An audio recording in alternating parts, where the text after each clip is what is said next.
Brainrot Labs is a clicker, or rather a tapper since we're focusing on mobile genre. To discover the Italian Brainrot characters, you can tap to research them and then progressively purchase upgrades using the points gained. Upon achieving enough points, the player can ascend, which adds a multiplier to their whole score. This comes in the form of a promotion from the head of Brainrot Labs, Dave Business. The ultimate goal is to unlock the final version of the character Tung Tung Tung Sahur, with whom you can merge. You then become Tung Tung and you can wield his wooden club. While merged with Tung Tung, if you decide to break into the main chamber or to attack an NPC, the final cutscene is revealed. This finish shows how Brainrot ultimately overthrew its captors and released itself into the world, concluding the story of how Italian Brainrot came to exist. There are a number of other stupid interactions to have within the lab, from taking a certificate photo, to spooking the Octopusinis, or to listening to the inane chat from the non-playable characters.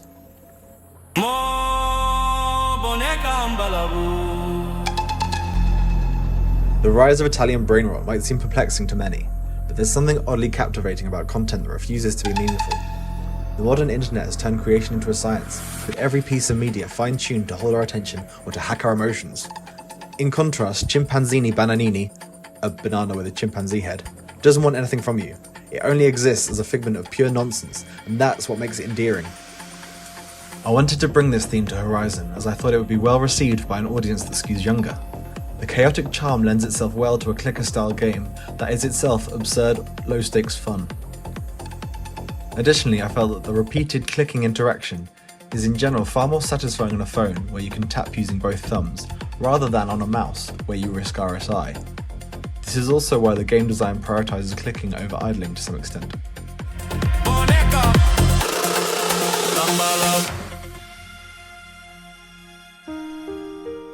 Throughout this project I've had a lot of fun being inventive with the API and the gizmos provided by Horizon. For example, the bubbles have a negative gravity and reset past a certain vertical threshold. The blue Berini Octopusinis are attached by a spring joint to an animated empty, giving a nice natural fluid movement and allowing them to collide with the sides. The environment was built using Blender. I baked the lighting on most of the models before bringing it into Horizon. I think this workflow works very well for interior spaces and complements Horizon's lighting system nicely.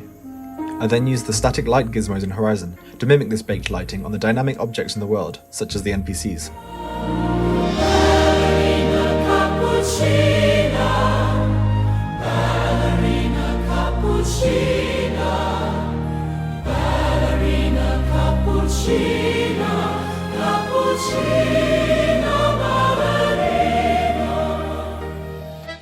The game is designed to be both a single-player or social experience.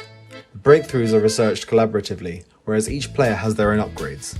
When a player purchases one of the special upgrades like the photo booth or the final Tung Tung, then it is available for all players in the world. When these rewards benefit the whole group, it adds a socially rewarding dynamic.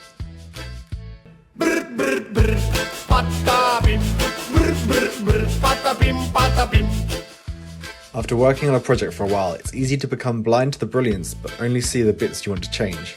Addressing these challenges can help show the direction in which the project is going, and to preemptively agree with potential feedback. The first issue is one that I think is a problem common to many idle games, one of how to communicate large numbers of various scales. The options being to either show the really big number in full, or to shorten it and add some suffix to denote the scale. I've gone with the latter, but monitoring this through playtesting.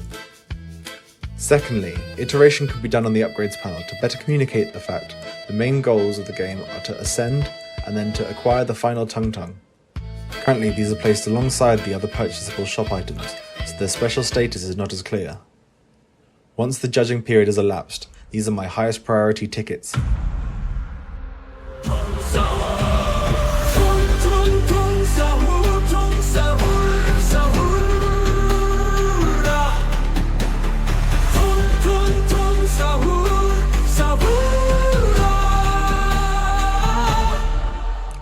Although the overall concept of this game is highly silly and does not take itself seriously, the game that underpins it has had a lot of work done to manage the gradients and the points at which new content drops to keep the player engaged and give them reasons to keep playing. In the early stages of the game, breakthroughs are more frequent. Once the player has invested time in the journey, then we can space them out to add challenge. The full experience takes somewhere between 15 to 25 minutes, depending on playstyle, although it's not essential to complete the game in order to enjoy it, as content is dropped progressively. There is more to the strategy of this game than mindlessly clicking.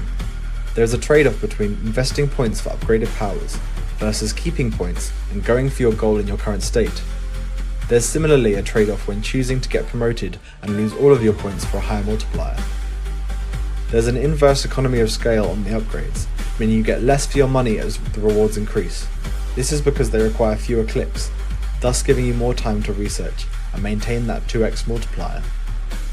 It's perhaps quite funny in itself that so much artfulness has been dedicated to a project like this. I think a sign of a good game is that I get distracted playing it while working on it.